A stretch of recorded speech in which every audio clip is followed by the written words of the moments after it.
Watching Walt Diddy on Sigma Lifestyle gets me so hot and bothered that I had to come to take a dip in the pool. Ladies, you're in the right place to learn what real masculine men think, and you can pick up some life hacks watching his amazing live stream. Damn, Walt Diddy is so ripped and freaking sexy, words can't express how he turns me on. Back in my day, men didn't sit around all day complaining about women. We were too busy trying to stay alive, working for a living, and doing women. As an old man, it's refreshing to listen to Sigma Lifestyle with Walt Diddy. He gets it.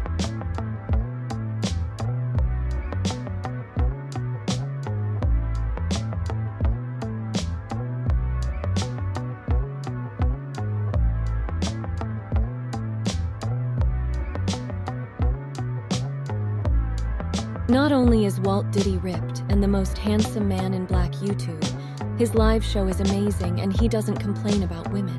Now that's what we women consider sexy in a man. Sit back, listen, and learn, guys, because Diddy knows what he's doing. Hello, my brother. This is Toot Toot from Africa. When I'm in Africa, chilling out with the homeboys in the hood, we listen to Sigma Lifestyle with Walt Diddy, so we can get that real American game. Shout out to you, Walt Diddy, from all of us in the motherland.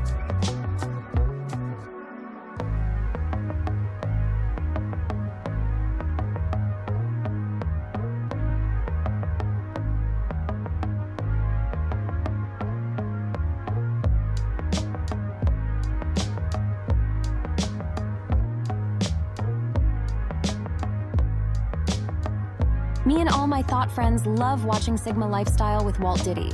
So I know you regular chicks should be wetting your panties just waiting for the show. I'm going to change mine right now. I'm glad my boyfriend isn't here. I'm going to pour myself a glass of wine, soak in a hot bath, and listen to Sigma Life Hacks with Walt Diddy. Oh, do I wish I was dating him?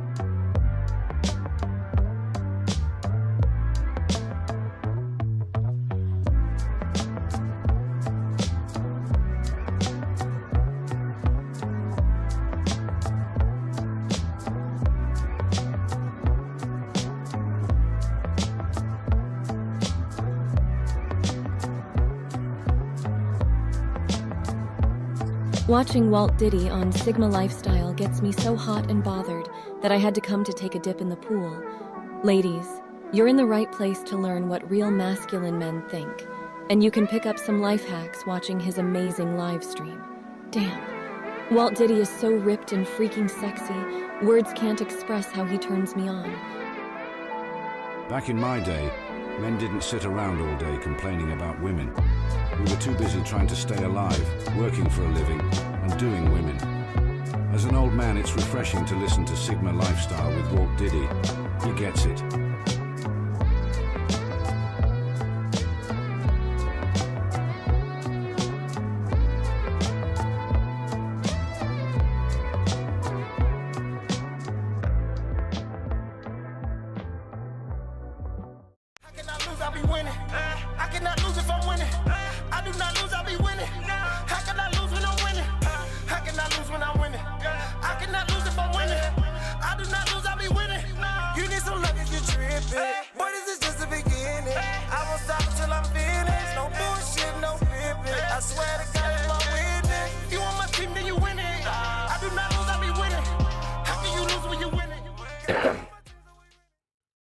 Que paso, Mufaso? Welcome to yet another episode of Sigma Lifestyle.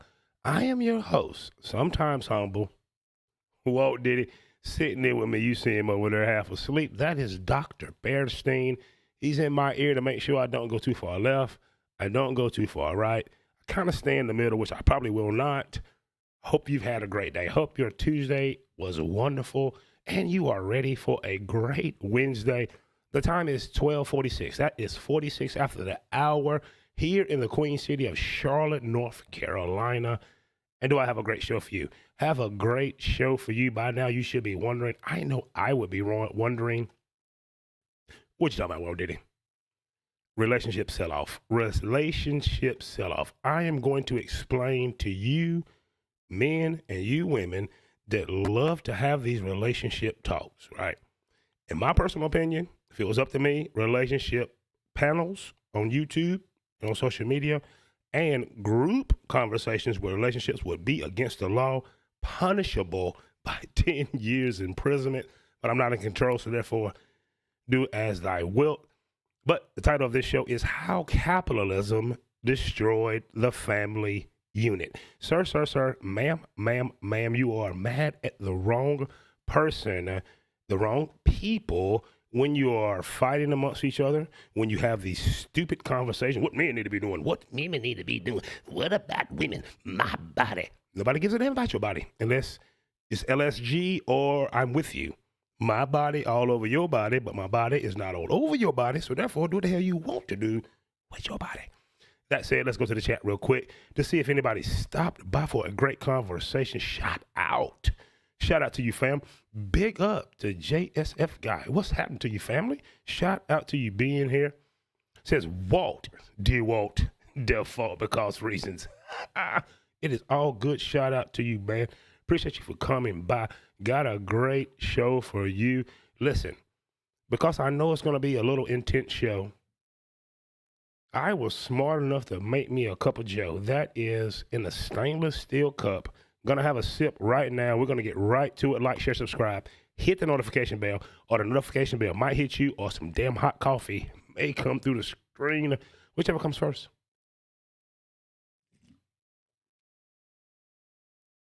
As I mentioned, I have a great show for you. And the title of this show, as just mentioned, ladies and gentlemen, How Capitalism. I'm going to explain how capitalism destroyed the family unit. It was not men. It was not women. The whole thing has been bought, sold, bought, lobbied, all of these things to have absolute control, right? Sir, excuse me. Ma'am, sit your ass down. It is not men that is controlling your body autonomy, or however you want to enunciate or pronounce. It's the damn state. Sir, it is not women the reason that you can find one, be with one. It is the damn state, and it's called capitalism. Here it is right here. Right here. You see, there are the tech giants, but behind them, there are other corporations. They're all in one big conglomerate, and they're against you, and they're against me. We're going to get into that like right now. As I promised, do me that favor. Going to ask one more time, and then we're going to get into the information. Like, share, subscribe, hit the notification bell, or the notification bell just might hit you. It is possible. We are in the AI revolution. Who knows these things? Without further ado, let's get right into it. Sir, or ma'am, don't you skip this video, because I'm going to explain to you how capitalism destroyed the family unit. It was not men. It was not women. It was not LGBTQ, whoever you want to blame. It was the money. It was the money. And we're going to get into that like right now. It's never going to get any better. Before we get started, let's let the late, great George Carlin explain to you what's really going on. At the time of this conversation, this stand-up performance, this presentation that he is giving, he was telling you that they have bought the system for 30 years.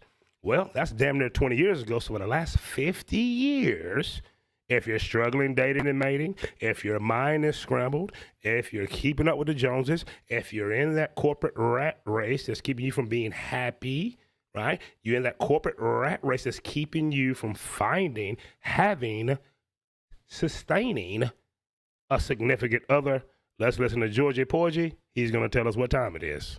It's never going to get any better. What you got, because the owners of this country don't want that. Sir, ma'am, I know I cut it off. It happens. I can edit this out in post. Pay attention. It's never going to get any better. Don't look for it. Be happy with what you got. Because the owners of this country don't want that. I'm talking about the real owners now. The real owners, the big wealthy business interests that control things and make all the important decisions. Forget the politicians. The politicians are put there to give you the idea that you have freedom of choice. You don't.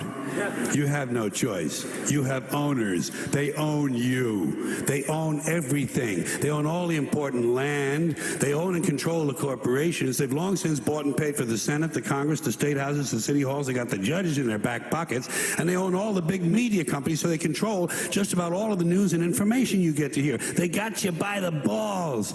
They spend billions of dollars every year lobbying to get what they want. Well, we know what they want. They want more for themselves and less for everybody else. But I'll tell you what they don't want. They don't want a population of citizens capable of critical thinking. They don't want well-informed, well-educated people capable of critical thinking. They're not interested in that. That doesn't help them. That's against their interest. That's right.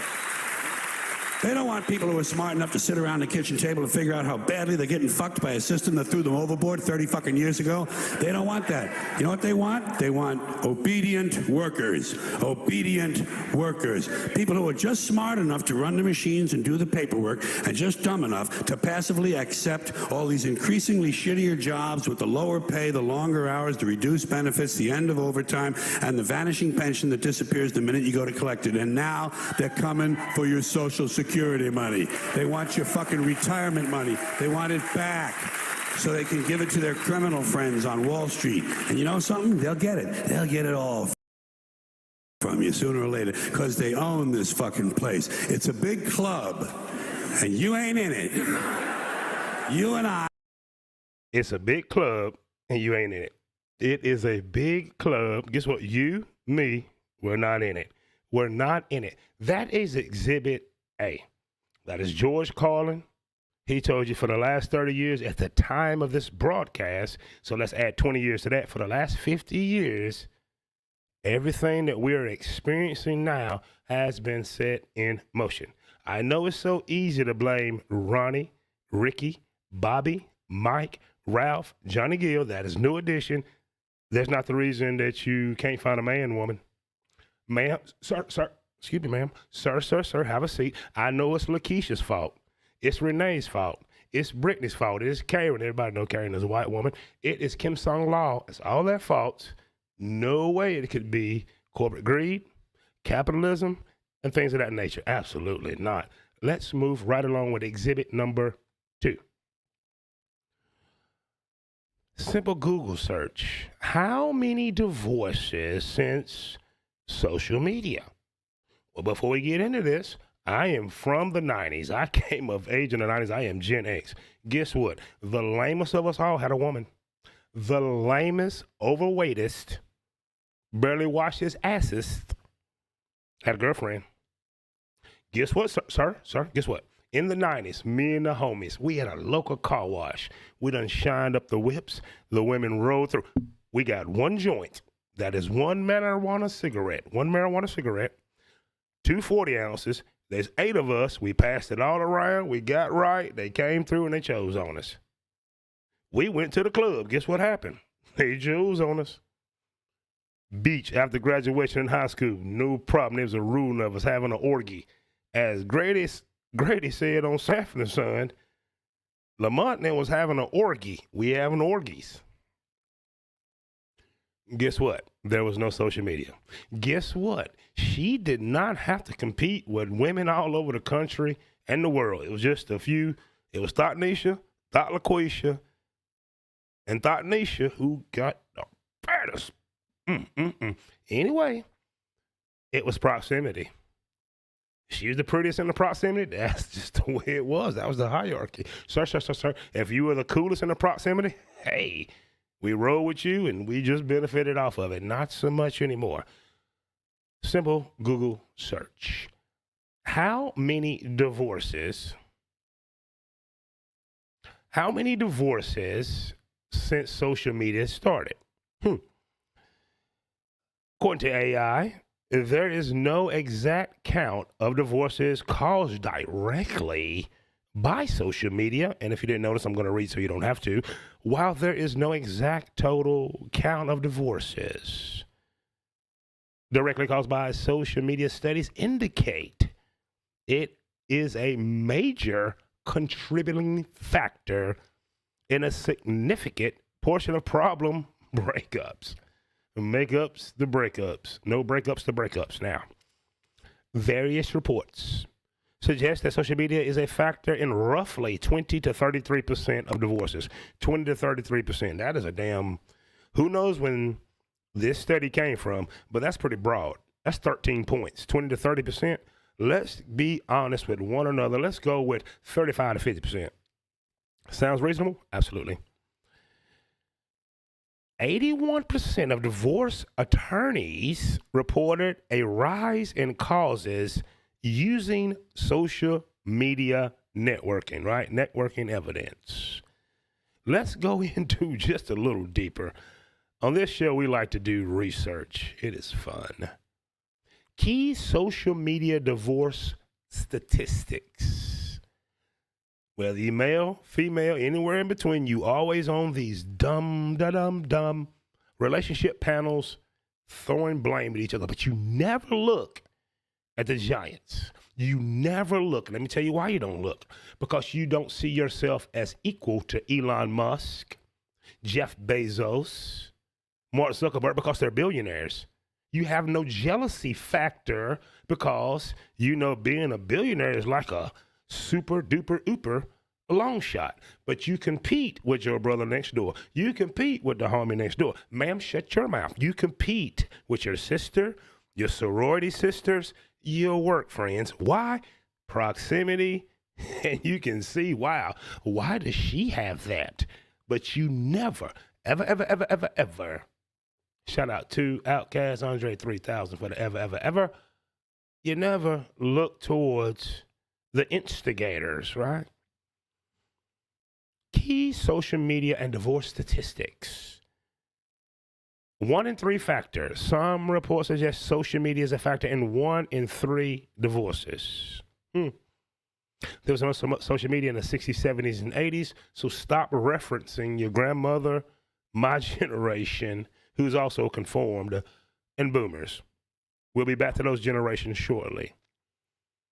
Facebook's role.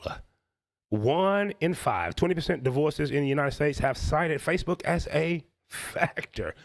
Notice they're only mentioning Facebook because this is probably pulled from data years and years ago. Now we have TikTok, Instagram, Snapchat, POF, Tinder, all these other sites, X, YouTube, Twitch, all these other sites are contributing factors to this conversation. Evidence usage. Roughly 81% of divorce lawyers have seen an increase in evidence obtained from social media. That means, ma'am, you done got caught with him in your inbox. Sir, shut your mouth. You are liking Thought Nisha, Thought LaQuisha, and Thought Keisha. I can't say I blame you. She fine.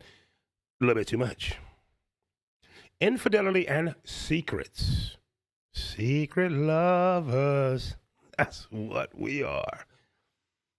1 in 7 individuals consider divorce because of social media. About 14% of adults in the United States admit to keeping a secret social media account. In the 50s, 60s, 70s, 80s, and 90s, there were no damn social media accounts to keep. Maybe keep some letters, but you're going to get caught. You're going to get caught. We had flip phones. When I was growing up, we had beepers. Shit. You can't get into someone's DM with a damn beeper. Evidence type. Facebook actively is a primary source of evidence in 66% of divorces. Fancy the hell out of that. There you see, we're going to highlight some of those for you. There it is. How social media impacts marriage. We'll just go through this briefly. Number 1, online affairs. Number 2, jealousy and conflict. Wow. Number 3, evidence in court. And number 4, let's go ahead and highlight number 4, comparing one's own relationship to the perfect lives of others online. Once again, you blame men. Sir, shut your mouth. You blame women. But social media, Zuckerberg, Elon, because they got billions of damn dollars, go unscathed. Can't be their fault. Google has nothing to do with it. Let's continue. Exhibit 3. Exhibit 3. What's the effect of social media on mental health?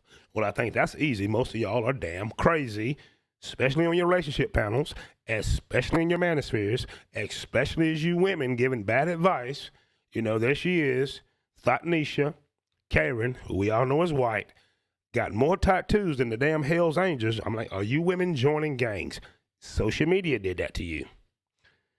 These tattoos I had since the damn 90s. Why? Because me and the homies were doing bullshit, and we like to show it off. I didn't know a damn woman before really Facebook that had a bunch of tattoos. Did you? You don't. No, sir, shut your mouth. No, you don't. Not even China, who was a wrestler in the WWF and the WWE. Tell me I'm wrong. Hulk Hogan, Allen Iverson. I thought I was correct. Social media use exceeding 3 hours a day doubles the risk of mental health. A lot of you crazy. Issues in adolescence, including depression, anxiety, sleep disruption. It negatively impacts mental health through social comparisons. Do we compare our relationships? Ma'am, are you comparing your tito bitties to hers? Hers are probably fake. Fear of missing out, FOMO, cyberbullying, an addiction like dopamine rewards. While providing connections, it also increases isolation and lowers self-esteem. I called it in 2008. I said all these likes and loves that these average women get from any man at 2 in the morning when they had a couple shots of Hennessy and smoked in one and his damn wiener is throbbing, it's going to mess their mental health up. Sure enough, I'm in the gym and every one of these young ladies think they're on Instagram until they meet real masculinity, want to shit test me in my way, and I look at her like, if you do not move, I will drop these damn weights on your toes. Men, you act the same way. Moving right along.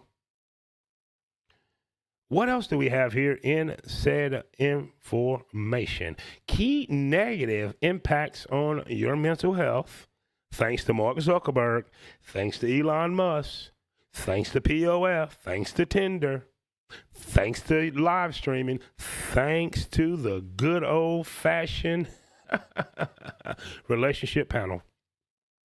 Depression and anxiety, social comparison, and self-esteem. How good is your self-esteem? Ma'am.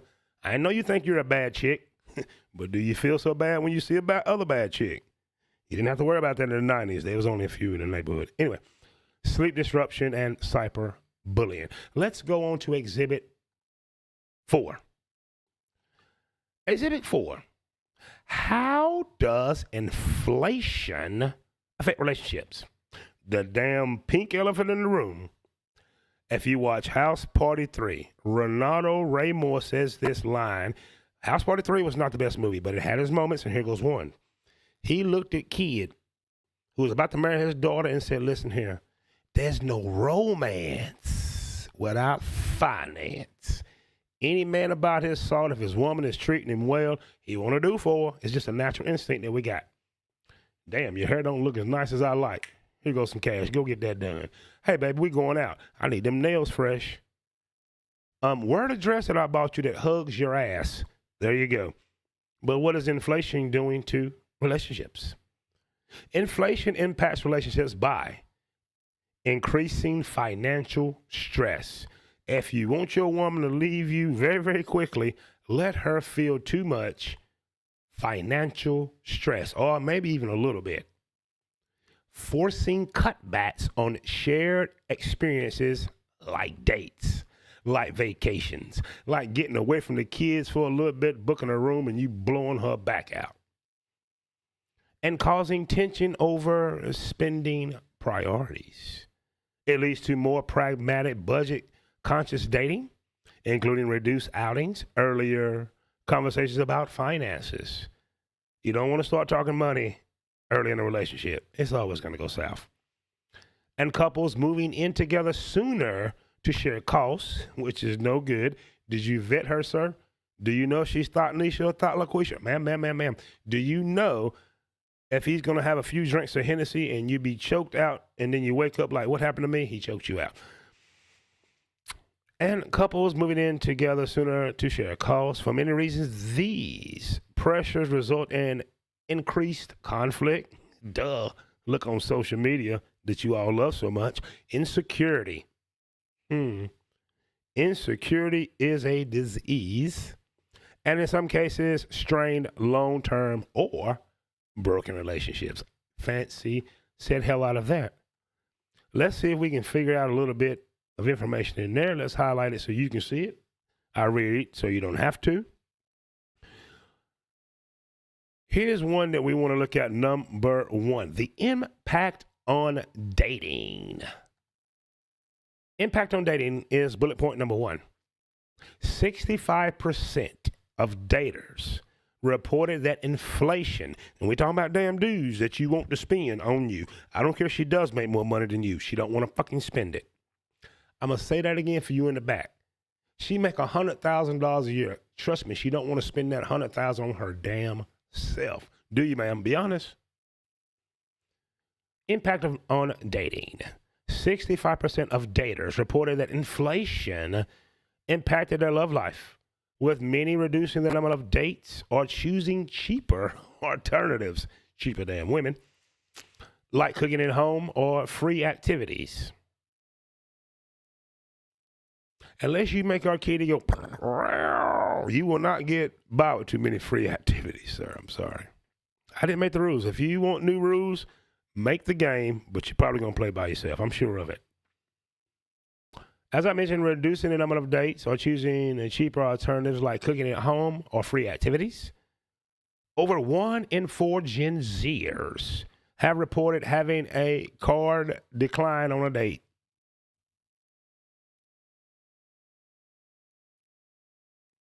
That did not happen to us in the 90s. You know why? Cash ruled everything around me. Damn debit card. I know how much money I got. It's in my damn pocket.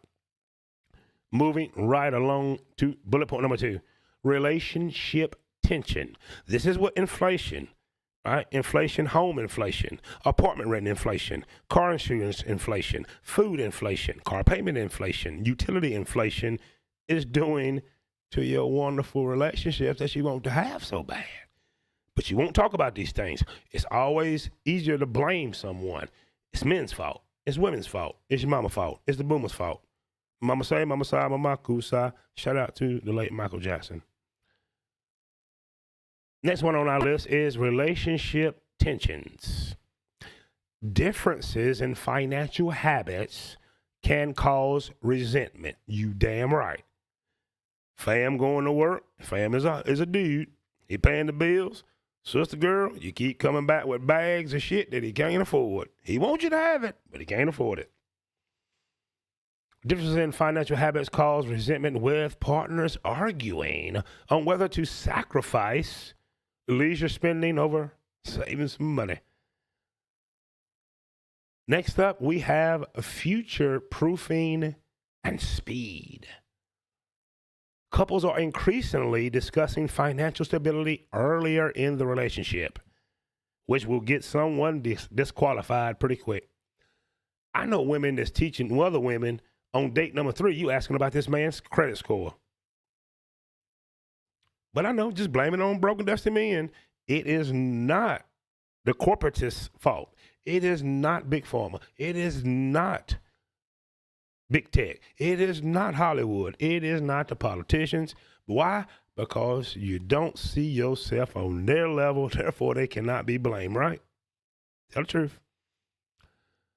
Also, some are moving in together sooner than plan to split utilities. Fancy that. Here's one that's going to get you every single time. Not physical, but financial infidelity. What the hell is financial infidelity? I'm glad you asked. I'm going to read so you don't have to. High stress can lead to financial infidelity, where partners hide debt or spending, which is a major cause of breakups. Ma'am, you asked Jeff about his credit score, but you ain't going to tell Jeff how much debt your ass is in.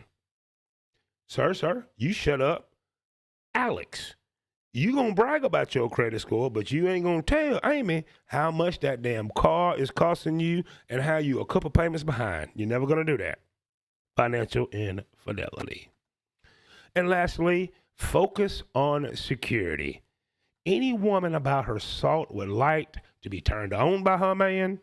He make her kitty purr, he blow her back out, but most of all, she's secure with this mother hubber. Focus on security. For many, the focus has shifted from romantic, expensive outings to financial security. So there we have it. I gave you exhibit number 1. George Carlin tells you straight up and down, right? Make sure we're on the same page. Exhibit 1, George Carlin summed it up. The corporatists, the politician, the corporate guys, the big billionaires, they bought the damn place. You don't see yourself on their level, so therefore you will never challenge their authority. You will never challenge on what they've done to the family unit. You will never challenge on why you can't afford things. It's always going to be somebody else's fault, like men or women. Number 2, we just seen social media's impact on divorces.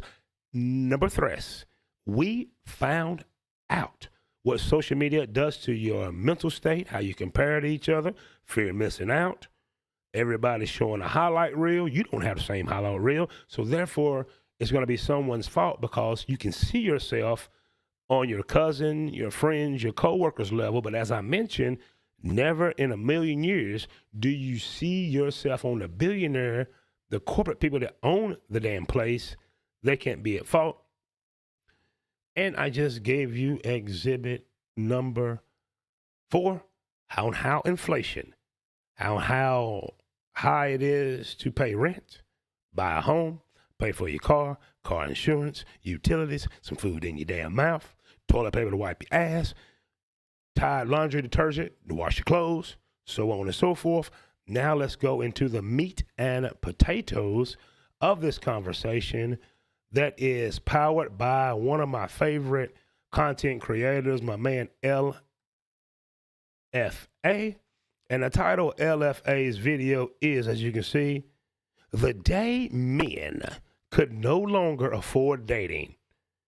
And what's to come? I just gave you every reason why men are pulling back and being a little bit more alone, right? It could be shame, it could be blame, but I'm telling you, it's the economy, stupid. As Jim Carville said, the great Jim Carville, who got Bill Clinton elected, William Jefferson Clinton, that would be Bill. I did not have sex with that woman. Hillary, don't let them get you off your game. He told you, it's the economy, stupid. Let's see what LAF has to say. I'm sorry, Don't look for ladies and gentlemen.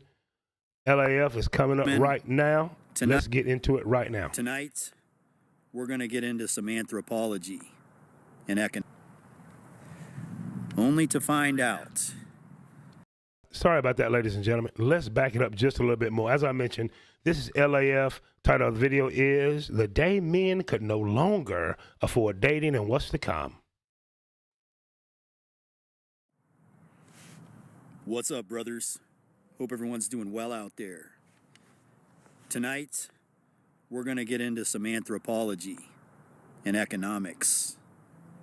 Gentlemen, tonight, we're going to talk about the most legendary fumbling of the bag in all of human history, with such a magnitude that it could later screw over an entire generation and would be studied for centuries to come. And the final result would be women posting selfies with their makeup done in cute outfits, signaling to the men in the world, look at me, someone choose me, someone wife me up. Somebody, anybody, who's at least mildly attractive, has a good job, can afford a nice home that we can raise a family in. Somebody, at least 6 feet tall, come and wife me up.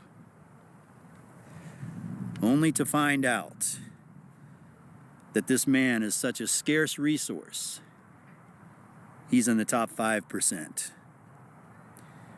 And soon, he may no longer exist. Now let's start, obviously, with the boomer generation. The boomers, they're a solid generation. You know, we respect our elders. We love our elders.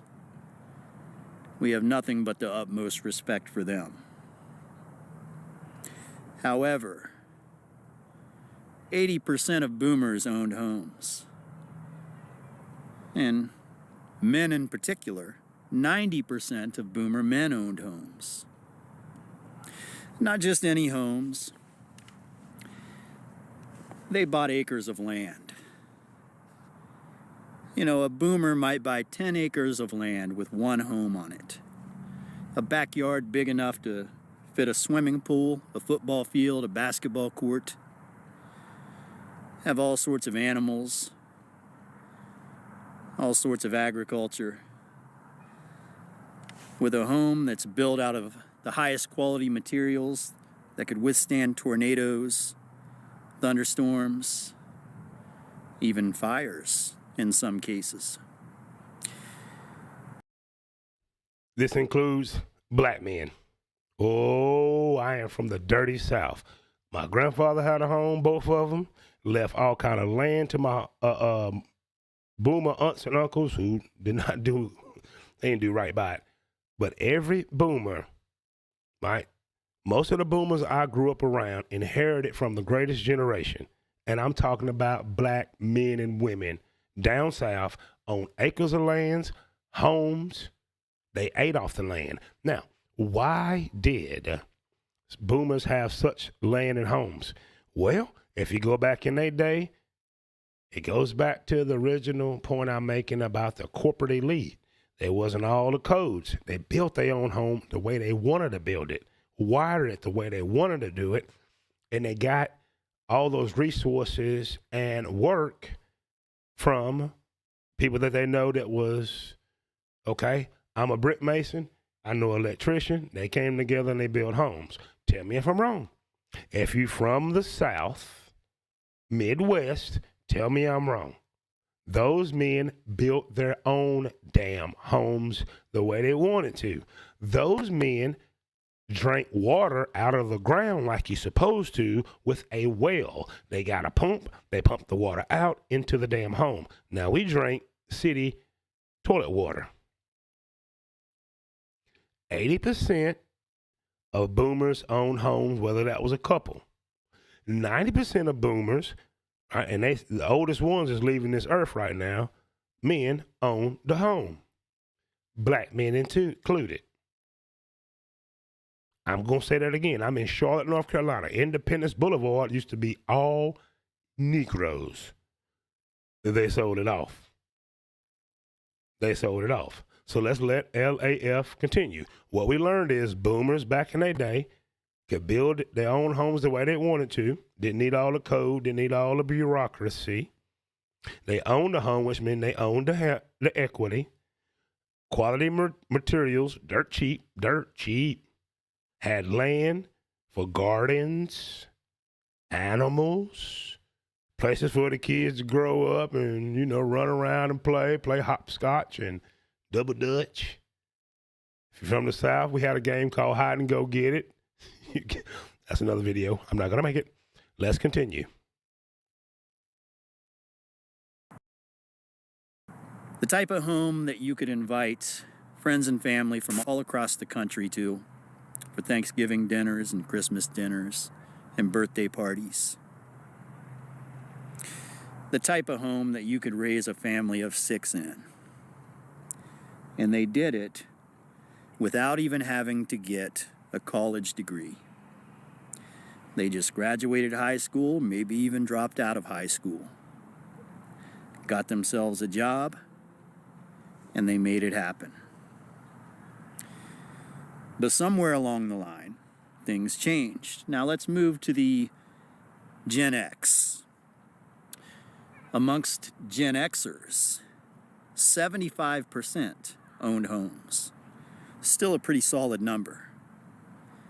But the only difference is Gen Xers didn't buy acres of land.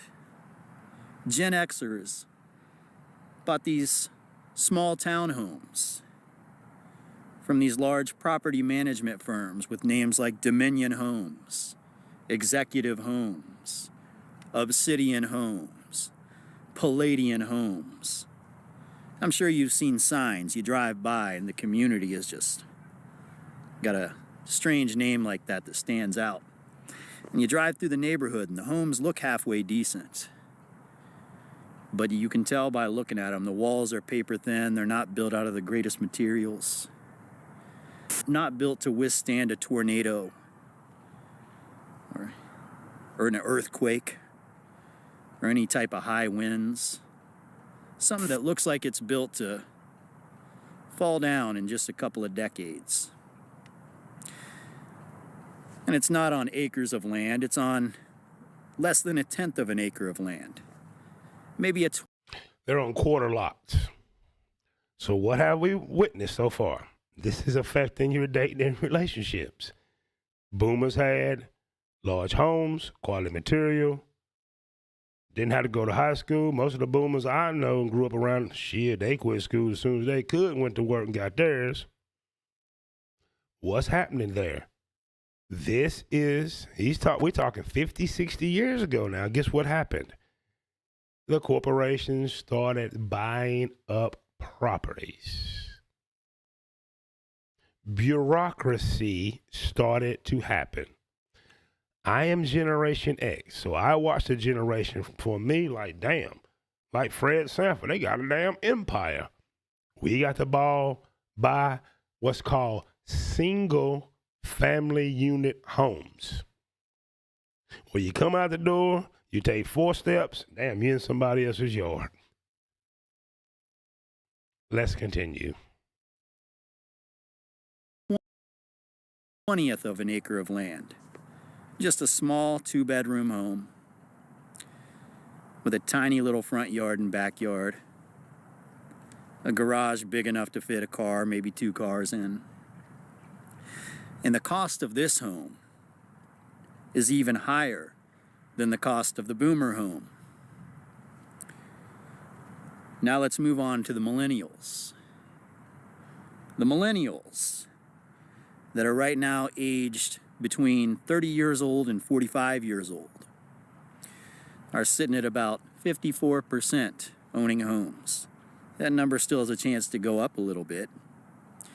I think it'll probably top off around 60%, maybe a little less. And the millennials' home is even smaller than Gen X and costs even more. It's likely that most millennials will leave this earth before they pay their mortgages off. But that's the 59% that actually own homes. True fact. The boomers paid for their homes and lived in it 20 years afterwards. Gen Xers still paying for their damn homes because of refinancing, poor craftsmanship where they have to refinance to get a roof or things like that. Millennials will be down in the dirt still owing hundreds of thousands of dollars. And let me tell you how that works if you think you're inheriting. You still owe $150,000 on the mortgage. You sell it for $200,000, you get $50,000. And you got to pay off any other debts they got, and you get the change. That's how it works. Let's continue. LFA.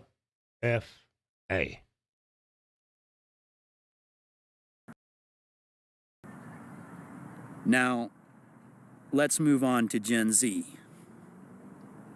I predict, now this story has yet to be told, but I predict less than 25% of Gen Z end up buying homes. And the reason for this is because the average cost of a home has gone up so much from the day the first millennial turned 18 until the day the first Gen Z turned 18 that it's just something you wouldn't believe. I don't have the numbers in front of me, but I've seen them before. And it's outrageously high. And I say this Because good, well-intentioned men out there, I'm not talking about guys that are just trying to hook up and get laid. I'm talking about guys that actually like women, that actually want relationships, that actually want to get married and want to settle down, want to start families. They understand that in order to accomplish that, step one is to obtain the resources, collect the resources necessary to raise a family, which means having a stable income, being able to buy a home, being able to provide for a family. You know, something that could potentially lead to you inviting friends and family to the house on holidays. Let's talk about home ownership. You need the job, you need the credit, you need the down payment. You need the job, you need to qualify from a credit score standpoint, you need a down payment. You need about 10%, 5, maybe 10% closing costs. So if the house costs $300K, you need $30,000 in cash, you need closing costs. Miss Holly Tamale, ma'am, sit your ass down. That's easy math.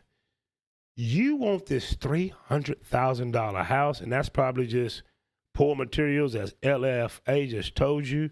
Let's say in Charlotte, North Carolina, $300,000 house. I'm being nice. They cost more. I need 10%. I need you to have a strong, the financial means, the check stubs, the earning capacity to prove that to me on paper, first of all. Secondly, I need 10% from your ass. That is $30,000. Also, I need some closing cost money. Did I mention realtor fee? There we go. Let's let LAF continue to tell you why the family unit has deteriorated, why dating relationships has deteriorated, and I reference you back to House Party 3. God, it wasn't a good movie. Had its moments. Key moment when Renato Raymore said this: there's no romance without finance. And the billionaires who you will not hold accountable, the corporations that you will not hold accountable, the conglomerates in tech and media who you will not hold accountable, they dug it from you.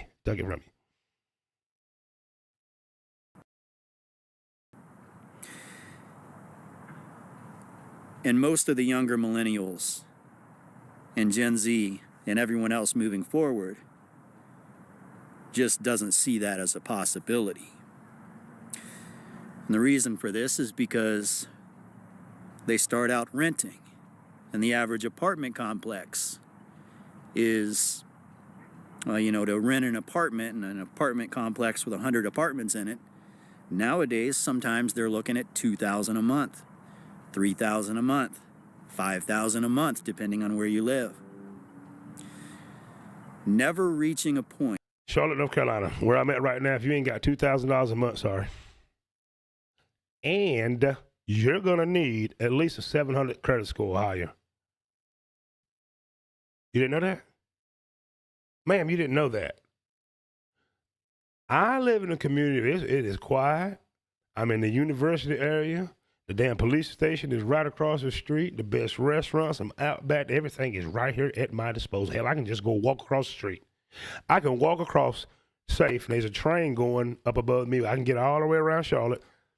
I'll walk right to Outback, and I'm talking about 1,000 feet, go right across the street, pick up a date, walk her ass right back over here if I choose to. But you need $2,000 to live where I'm living. And listen, sir, you're going to pay some money for some utilities. Do you have a car payment? Do you need to put gas in your car? How about laundry expense? Car insurance? Health insurance? Does it make sense now what George Carlin said? They bought the place. It's a big club. You, me, not in it. Continue, Reverend LAF.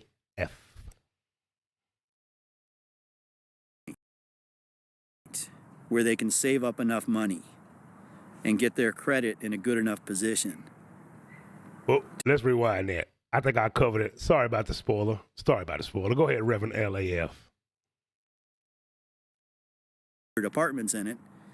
Nowadays, sometimes they're looking at $2,000 a month, $3,000 a month, $5,000 a month, depending on where you live.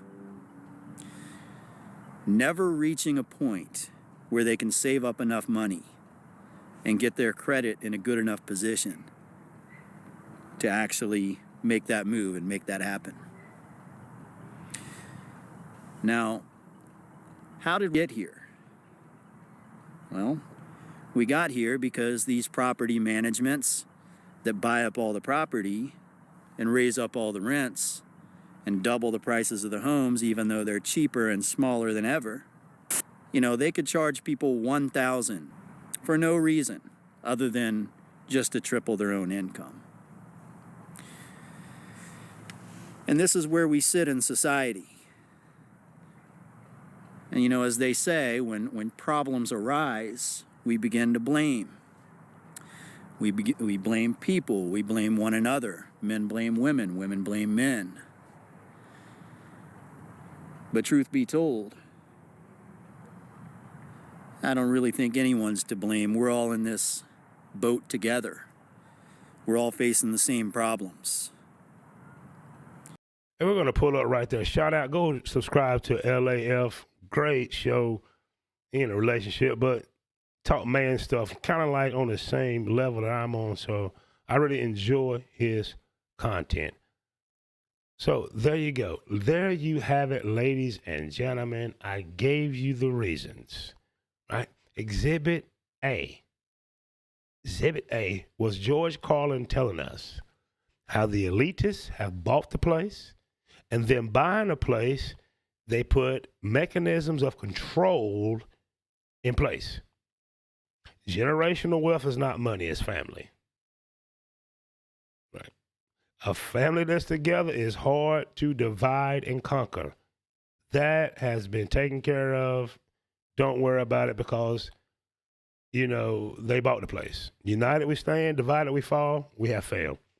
Exhibit number 2, I showed you what Zuckerberg and the social media elite has done to marriage. Exhibit number 3, or C, whichever way you're counting, is social media's impact on your mental state, fear of missing out, comparison, right? Not being satisfied, how the likes and loves has really affected the lady's psyche, and now it's an insatiable appetite that cannot be fed.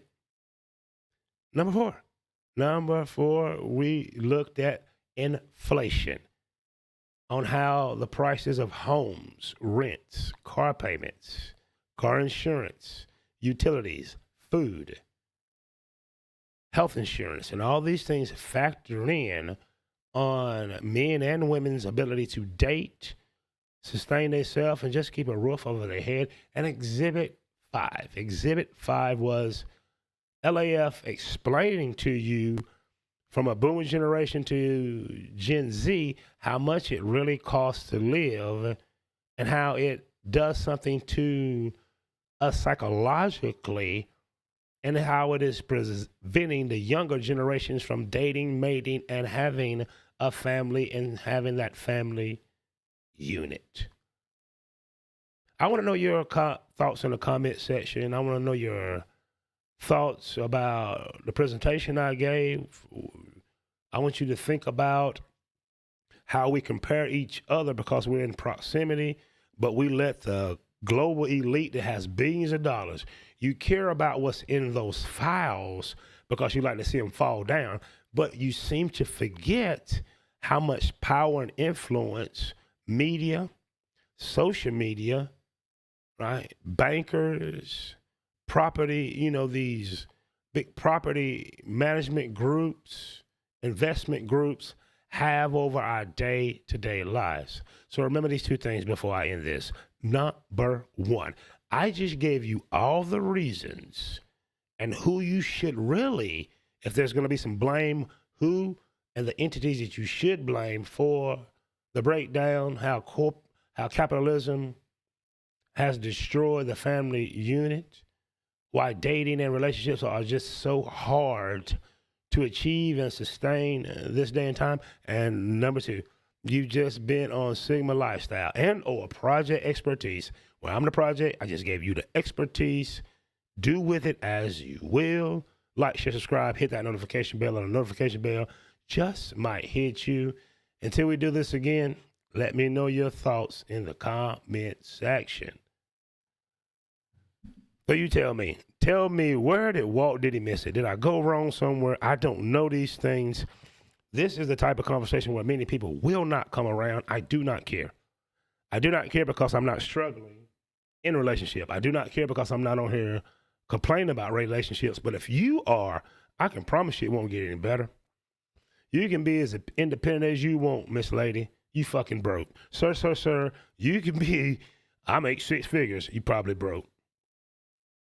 Before he left this earth, he had a song, and the hook was, I don't know what they want from me. It's like the more money we come across, more problems we see. And that's just what it is. That is just what it is. I hope that you learned something from this presentation. If you did not learn something from the presentation, there's nothing I can do about it. I gave my best. I hope someone enjoyed what I was doing. But because I'm not blaming women, the viewership won't be high. I do not care. I do not care. Because I am not blaming men, the viewership will not be high. But guess what? When you look yourself in the mirror, when you look at your bank account, when you look at what you have going on, it's up to you. You own yourself. You own your own. You own your own. Listen, have a great Wednesday. You just been on Sigma Lifestyle. If you got coffee, drink it. Dr. Bearstein was in the house. I just gave you the performance and the presentation all in one. Have a great Wednesday. Do something for yourself. Become a minimalist, right? Be happy with what you got. Be grateful for what you got. And if you want more, you must open yourself up to receiving more. Have a great one. Till the next time, do me a favor. Watch this outro for 2 reasons. Number 1, it is fly. Number 2, hell, I made it. I made it. The reason